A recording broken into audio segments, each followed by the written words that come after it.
Hey guys, John and Jock here, BALO Marine, and today we're out on the Georges River. It's a beautiful day. We're out in the Redback and we wanted to do a short video on anchoring in a small boat. A new world here, a new world we living in. But didn't you hear? Remember what the king said about the least of these.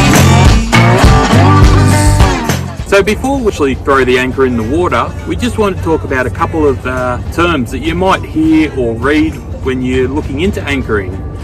Some of them I wasn't even sure about. So Jock's got a lot of experience on this kind of thing. So Jock, I was reading about Anchor Road. Now I thought that was a street around the corner from my house, but apparently that was Anchor Avenue. What is Anchor Road? Anchor Road is what you're using to fasten the anchor to the boat. Now whether that's chain, all chain and rope, or all rope, it is all defined as road. So it goes from the anchor to the tie-off point on your boat, which is known as the bit or bitter end. Okay, sweet. Well, I guess it's not the street around the corner from my place. The other one that is that I was a bit confused about was the scope, the anchor scope. Glad you asked, John. Now, scope is the ratio we use to determine the correct amount of road to let out. So you need to sort of determine the depth, and then you might let out 3 times the depth, and remember to take into account where the road goes over the bow roller, because that may be an extra metre or less or whatever, but that should be taken into consideration. Now, a good general rule that I go off is if you're anchoring for lunch, you might go 3 to 1 scope. So if you're in 5 metres of water, you would drop 15 metres of line. If you're anchoring for 5 hours, you might let out 5 to 1 scope.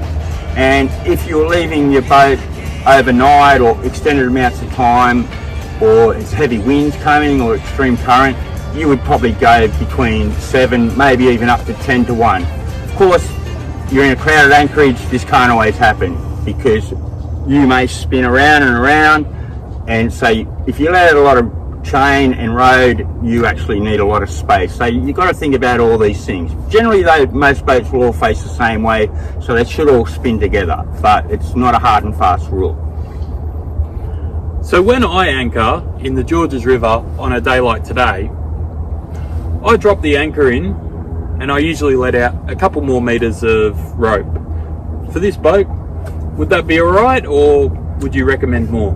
Look, that's more than fine. You know, you're on the boat, you're looking at the banks, you know, you're monitoring where you are.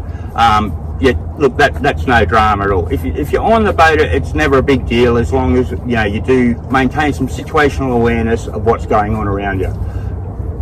Okay, Jock, thanks for that. That's great information. So the methods that we're going to show you today are basically my method, because I've been driving this boat for the last 25 years. Never really had an issue with anchoring. But it can be daunting, especially once you start getting onto bigger boats, or if it's your first time. So we want to give you a bit of a rundown of what we do, and right now it is really calm out here, so we don't have to worry too much about moving around. We could actually just drift a little bit, but that won't help us with the video. So I've got my sand anchor. I will be throwing that into the water any minute now, and I'm going to tie it off to the front of the boat. We're going to show you how much rope to give out, how much chain should be on the anchor. On this one, I haven't got enough chain, but it works for me. And also, we're going to see if we can use Jock as an anchor.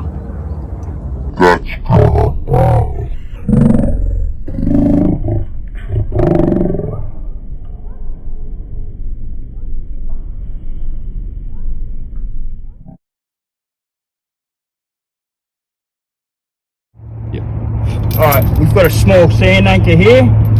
It's got the chain on the end, probably should have another couple of metres, but for demonstration purposes this is more than fine. So just making sure it's not wrapped around my legs or anything like that, and I'll just throw it in.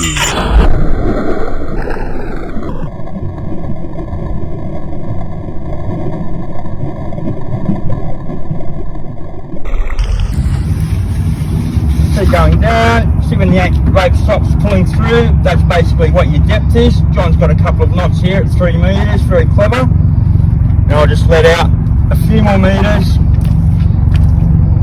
And we've just got it tied here around the bow rail.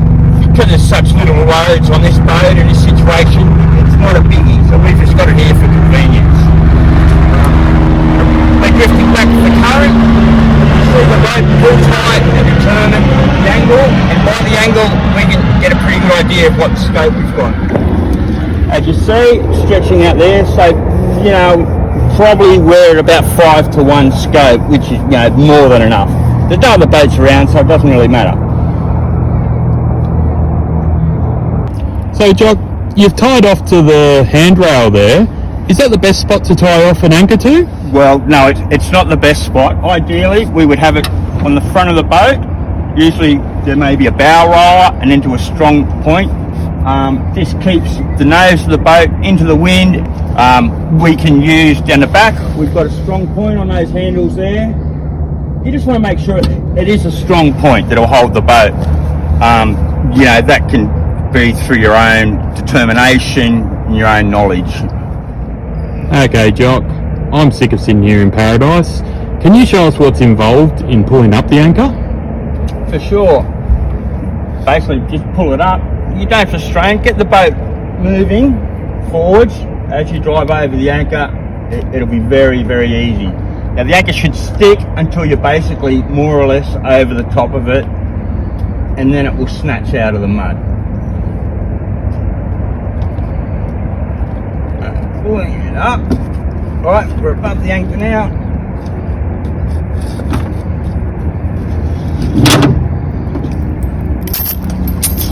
Beautiful. So you can see what the bottom's like there.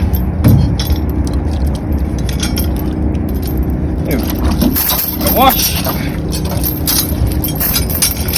And we'll put that away, ready for deployment at a moment's notice. Well, thanks for that, Jock. Alright, let's go have some fun in Guinea. Let's do it.